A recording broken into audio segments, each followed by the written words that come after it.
இன்னைக்கு நான் ஒரு விஷயத்தை புரிஞ்சுக்கணும் ஐயா. கல் போதை இதை நாங்கள் அனுமதிக்க மாட்டோம். 1987 அனுமதி இல்லை. Indian mat foreign liquor IMFL TASMAC என்ன இருக்குதோ அதெல்லாம் அனுமதி இருக்குன்னா விவசாய பெருமக்களுக்கு நல்லா தெரியும் ஐயா. தெரிஞ்சவங்க தான் இருக்கிறீங்க. தொலைக்காட்சி மூலமாக தமிழகத்தில் இருக்கக்கூடிய மற்ற சகோதரர்களுக்கும் பேசுறதுக்காகத்தான் டிடிவி அண்ணன், ரவி அண்ணன் எல்லாரும் இருக்கிறாங்க. விவசாய சங்க தலைவர்கள் இருக்கிறீங்க. ஏன்னா இங்க இருக்கக்கூடிய எல்லோருக்கும் கல்லை பத்தி தெரியும்.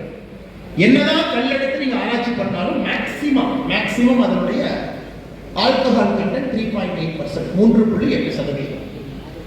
ஏன் அப்படின்னா நம்ம உடனே போதை அப்படின்னாவே நம்ம மனசுல திருப்பி வந்தது போதைன்னா நம்ம தொடக்கூடாது. இது இயற்கையாக உருவாகக்கூடிய ஃபெர்மெண்டேஷன் ப்ராசஸ்ல வரக்கூடிய ஒரு ப்ராசஸ்.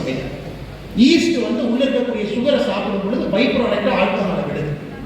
ஸோ 3.8% ஒரு கல்லில் இருக்கு. ஒரு சாதாரண பியர் பாட்டில் டாஸ்மார்க்ல வாங்குறோம் அப்படின்னா 12% ஆரம்பிச்சு 18% வரைக்கும் அது இருக்கக்கூடிய ஆல்கஹால் கண்டென்ட்.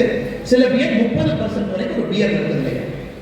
சரி, இல்லை நான் ஜின்னு அதுக்கப்புறம் இருக்கக்கூடிய ஆல்கஹால் பொருளை பார்த்தீங்கன்னா 40% அதில் ஆல்கஹால் கண்டென்ட். இன்னைக்கு யாராவது கல் வந்து ஒரு போதை தரக்கூடிய பொருள், அதை நம்ம பயன்படுத்தக்கூடாதுன்னு யாராவது சொன்னீங்கன்னா அன்பு நண்பர்களை எல்லாம் உணர்ந்துச்சுங்க.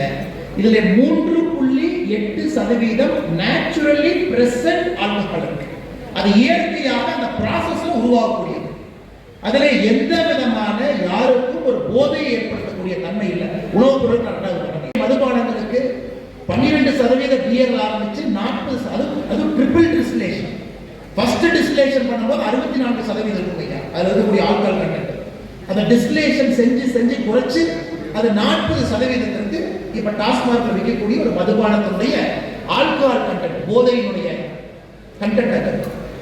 ஸோ எந்த அடிப்படையிலும் கல் என்பது ஒரு போதை வஸ்து யாராச்சும் சொன்னா நீங்க நம்பாதீங்க.